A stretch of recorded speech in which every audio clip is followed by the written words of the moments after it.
Here's why So Be It wasn't on your copy of the Clipse. Let God sort them out.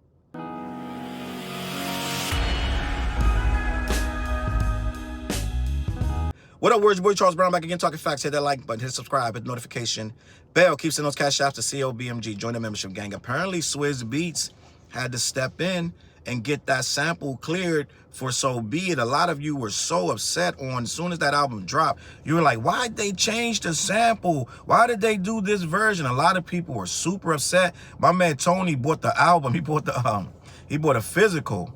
And he said that it didn't have So Be It. He was heated. He was like, listen, that was one of my favorite joints. So here's the story of why. Because apparently they had to have Swizz Beatz step in and get that sample cleared. I guess before they went to pressing, they hadn't fully got the sample cleared. Some of this stuff is old. And some of this stuff, you got to go through mad channels. And sometimes you really got to fly there and talk to the people because they're in different. A lot of these songs that get these obscure samples, they are from different countries. So that person can come back later and be like, I didn't clear this. So you got to get it cleared before you release it. Well, the Clipse didn't have time because it pushed up to the release date. They had already dropped the video and everything else. And I guess it was a lot going on with that sample. So when it dropped, I believe Swizz heard it. Let me read this article and we can have a conversation about this. Swizz Beatz helped solve the Clipse sample problems on So Be It. Swizz Beatz was responsible for helping the Clipse solve a sampling issue they ran into on Let God Sort Them Out, the standout record So Be It, which was, as we all know now, was the second song from that release that we were so eagerly awaiting. We were so excited about it, and they did not disappoint, gang. Actually, the album was better than the singles that we got. How many times does the album supersede the releases that you get prior to the date that it drops? That's very rare. But most of the music on there was better than the singles that we got. It's just such a good project. Let me continue. The song, which also disses Travis Scott, features a sample of Saudi Arabian singer Talal Madaz 1976 song Maza Akalu. I hope I said that right. However, the duo were not able to obtain a proper clearance for the song. Sometimes these producers, and Pharrell included, apparently, they just find old dusty-ass records, sample the shit, and let it fall where it may later. A lot of people have these sample clearance departments, and these record labels will push that over to sample clearance, right? And it's their job now to go and figure that out. It's not Pharrell, it's not Pusha T, it's not Malice. They're not going around trying to chase down sample clearances and a lot of times it's publishing changes hands. This company owns it, that company, da-da-da. You saw what happened to Death Row. At one point, Death Row was owned by Hasbro's children's toys. At one point, after Suge was in jail and lost the whole Death Row, that thing has changed hands so many times. Now Snoop allegedly got it, right? So the publishing changes hands, and something so old as that publishing could be anywhere for anybody, right? So they had that sample clearance department had their work cut out for them, and they didn't get it done. So let me continue because Swizz Beatz stepped in and he did something and made it pop, right? Speaking to Brian Zisuk, Pusha T's longtime manager Steven Victor revealed that Swizz Beatz stepped in to save the day. Quote, Swizz asks, "Why didn't you call me about So Be It?" I told him, I did. I sent it to you, he said. Swizz said, I didn't realize it was that record. Let me handle it. So Swizz had to connect, and he went in and did some hullabubub and made things pop off. Let me continue. Swizz was flying to Saudi Arabia and said, I'll connect with the right people and get it resolved. And that's exactly what he did. Let's be honest. That's a real one. Swizz a real one for that because he didn't have to do all that. He didn't have to. I'm sure. I'm gonna be almost 100% positive that they didn't pay him for that.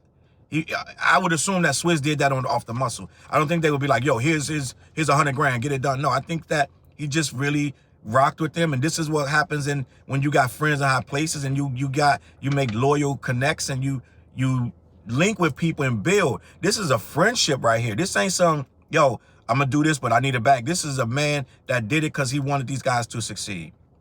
And salute to Swizz on this one. Let me continue. While the clearance did not come in time for the initial launch of the album, the song was changed to its original version on streaming platforms as soon as the use of the song was approved. Yeah, a lot of you guys were going nuts on Twitter. I didn't really even, I'm going to be honest, man. I'm saying something crazy. I really wasn't tripping off that. I really wasn't tripping. A lot of you guys were up and on. You were like, damn, they ruined the experience. Like, gang, like, calm down. This album's still good. A lot of you guys were too invested in that song. Like, okay, I understand your disappointment, but Then they had So Be It Part 2. It's like all kind of funny shit, but they finally got it settled, and it is what it is, right? And look at it this way, that vinyl you got and whatever you got, physicals, copies, that's now a collector's item.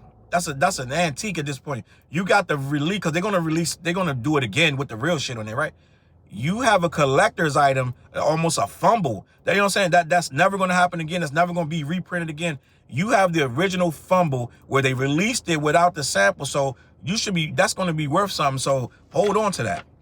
Let me continue. The late clearance also meant that the sample-free version of So Be It is on physical copies of the album, although that will be changed for subsequent runs. So like I said, they're going to change that and put it out with the sample so you guys can simmer down. I don't know if they're going to reissue you a copy for free. I don't know if that's going to happen, gang. It is what it is, but you can pray on that, gang. Let me keep this moving. So Be It was particularly noticeable for what Pusha T raps about Travis Scott. On the song, he spits, "You cried in front of me, you died in front of me. Calabasas took your bitch and your pride in front of me. Her utopia had moved right up the street and her lip gloss was popping. She ain't need you to eat." Travis Scott get dug in so much, man. And he just quietly goes make another hit record, goes number one, like whatever. I don't listen to Travis Scott. I never will. I like a couple, maybe 2 songs of his whole career. I like Goosebumps, right? And something else. Like, other than that, I don't really listen to a lot of Travis Scott. That's just not my cup of tea. I'm sorry. I'm not saying he's bad or good. I'm just indifferent. But they dissed him, and I didn't like what he did when Pusha T described what he did. It was kind of corny to me. Let me read this. In an interview with GQ, Pusha then explained that his reasons for dissing Scott were a result of him shading Pharrell Williams on Meltdown, which features a Drake verse with lines aimed at the legendary producer. He said, quote, "The true context of that is that we were in Paris, literally working, and he was calling to play P his new album. He came to the studio, interrupted the session. He sees me and Malice there. He's like, oh man, everybody's in here. He's smiling, laughing, jumping around, doing his fucking monkey dance. We weren't into the music, but he wanted to play it, wanted to film us and Pharrell listening to it. Then a week later, you hear Meltdown, which he didn't play. He played the song, but not Drake's verse."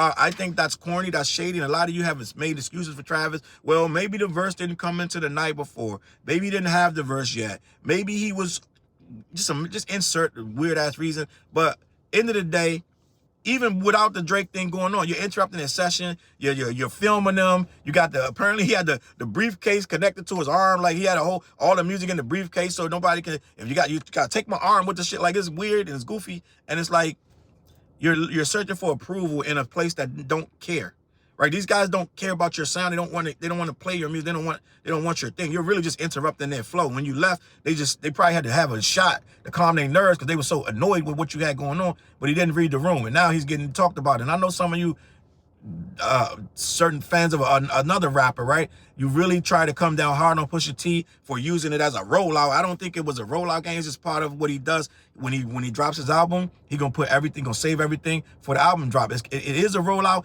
but I think he would have dissed Travis either way. So it's like, I know some of you learned this new word, rollout. You're using it now because no one was saying rollout until the narrative with this Pusha T thing. No one was talking about a rollout. You never called Drake shit a rollout. You didn't call GNX a rollout. You weren't calling anything rollouts. But as soon as they came up with the narrative of, oh, he's dissing Travis for a rollout, then all of you clicked and started saying rollout every fucking day. But end of the day, it was for the rollout, but it wasn't bad. It was nothing wrong with it. We can do what we want as hip-hop players, and most of the time when you got a record, when you're dissing somebody, you're going to use that as your lead out or your rollout or whatever. Not even necessarily your lead single, because Ether is not a lead single and Takeover is not a lead single, and you know what I'm saying, Cannabis, Second Round Knockout really was Cannabis's lead single, let's just be honest, for an album that was dreadfully underproduced and really bad. So Cannabis, he did it the wrong way, because the song that he dissed LL Cool J on a record that was better than everything on his album. So let's just be honest. So Cannabis did it the wrong way. He led us astray with the Second Round Knockout that was such a great record to an album that was full of filler, garbage, trash, and hoony hoo goony goo shit.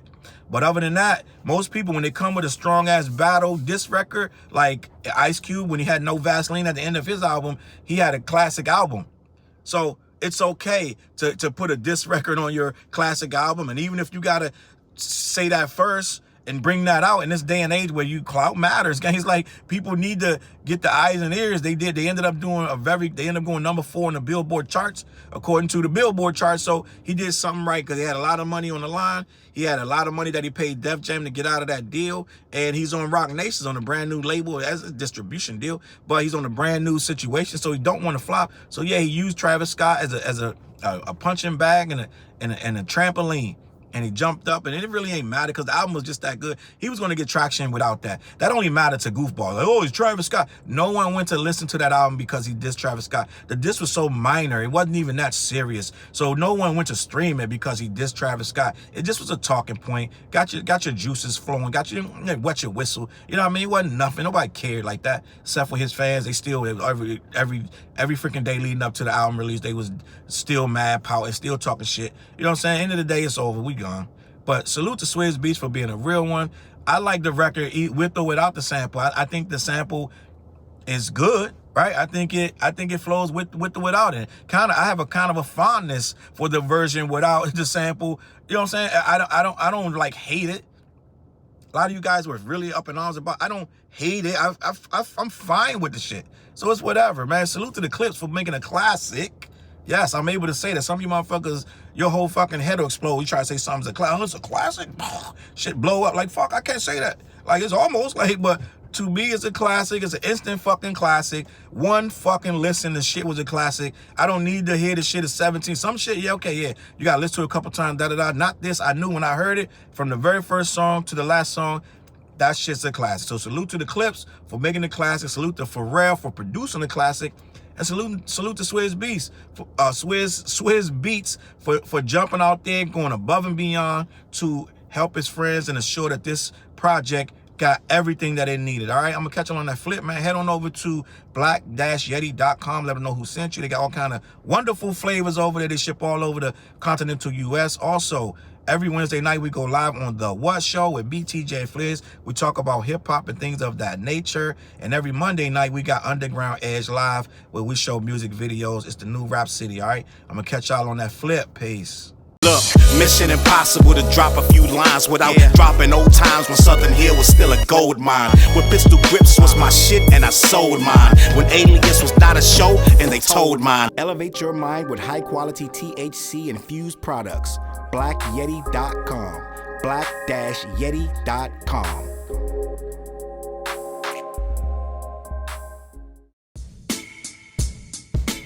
CLB.